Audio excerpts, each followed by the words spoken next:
तो गिरने के बहुत ज़्यादा इम्कानात होते थे या मैं गिर जाता था।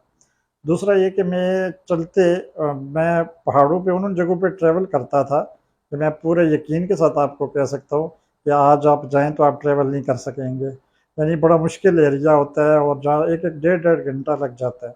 बट मैं चलता था।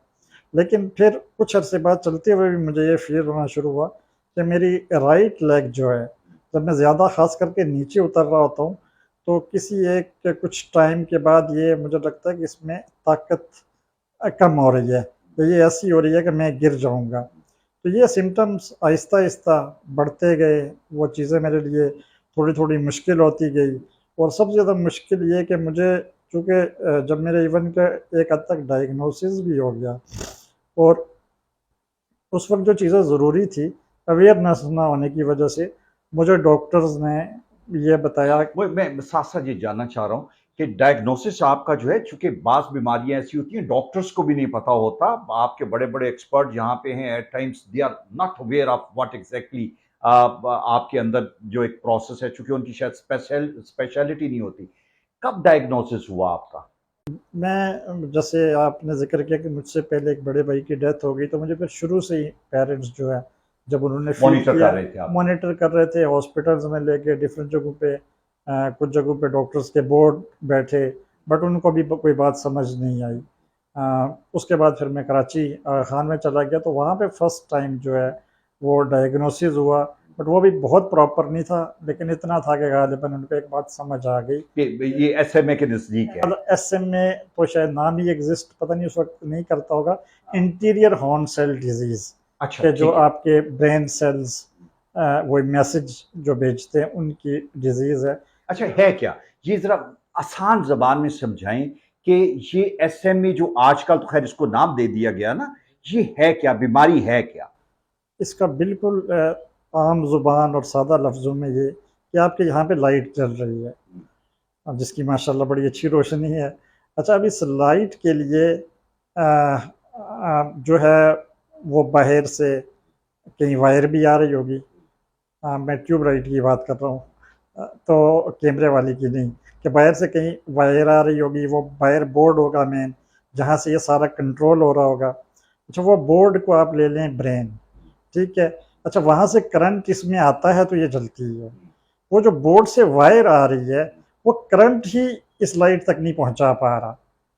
वो क्यों नहीं पहुँचा पा रहा? क्योंकि वो जो करंट लाने के लिए जो भी रिक्वायरमेंट होती है वही डैमेज हो गई। हाँ, ठीक है। तो वो करंट जब इसमें नहीं पहुँच पाएगा तो फिर ये जलेगी ही नहीं, और जब ये नहीं जलेगी, यानी ऐसे एक चीज़ इस्तेमाल के जब बेकार हो जाती है, तो फिर पड़े-पड़े आपकी बहुत सारी चीज़ें और ख़राब करने से हाँ, ठीक है। बनती है।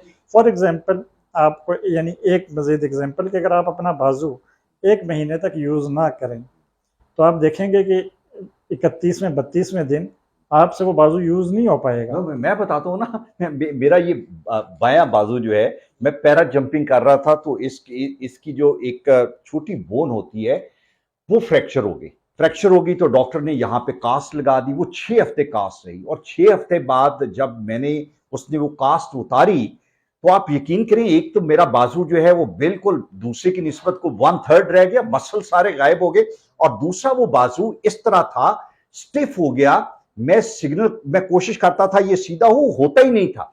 इसको सीधा करने के लिए मुझे 3-4 हफ्ते मजीद लगे। तो वो बात आपकी ठीक है। 6 हफ्ते चूंकि इसका यूजेज नहीं था तो 6 हफ्ते में it practically stop working actually. Exactly, तो बिल्कुल ऐसे ही। अब जैसे फिर जब वो सिग्नल नहीं पहुंच रहे बॉडी को, वो मूवमेंट्स खत्म होती है, तो उस वजह से फिर वो मसल्स की डेथ और तेजी से शुरू हो जाती है, हाँ, ओके।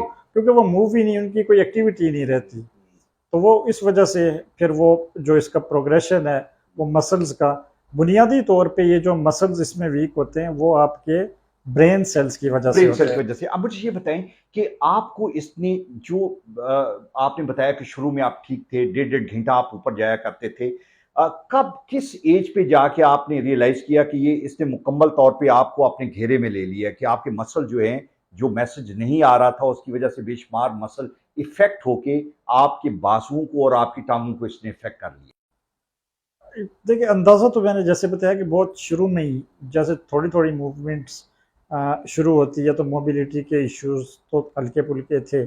लेकिन फिर 1997-8 में उस वक्त आके मुझे काफ़ी ज़्यादा इसके जो मसाइल हैं वो लगे कि अब ये जो है वो बहुत ज़्यादा, यानी अब ये मुझे डिसेबिलिटी की तरफ लेके जा रही है। ठीक है और ठीक है 2001-2 में फिर मुझे व्हील चेयर तक आना पड़ आना। गया है। अच्छा, मैं यासर मैं थोड़ा-सा बताना ये चाहता हूँ कि आपकी फॉर्मल एजुकेशन जो है वो प्राइमरी तक है और लेकिन इसके बावजूद आपने पढ़ा बहुत। आपने आपने पढ़ाई छोड़ी नहीं, आप वो जिसे कहते हैं ना ये फैज़ान नज़र था या कि मकतब की करामत थी, तो वो फैज़ान नज़र से और फिर पढ़ाई आपकी।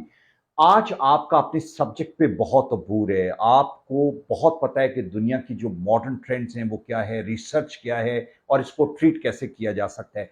मैं इस अवेयरनेस की बैकग्राउंड में ये जानना ये चाह रहा हूँ कि मुझे आपने ये बताना है कि पाकिस्तान के अंदर जो हम देखते हैं ओकेजनली कि चंद एक लोग हमें व्हील चेयर्स पे मिलते हैं, बेशुमार लोग ऐसे होंगे जो घरों तक महदूद हैं, शायद व्हील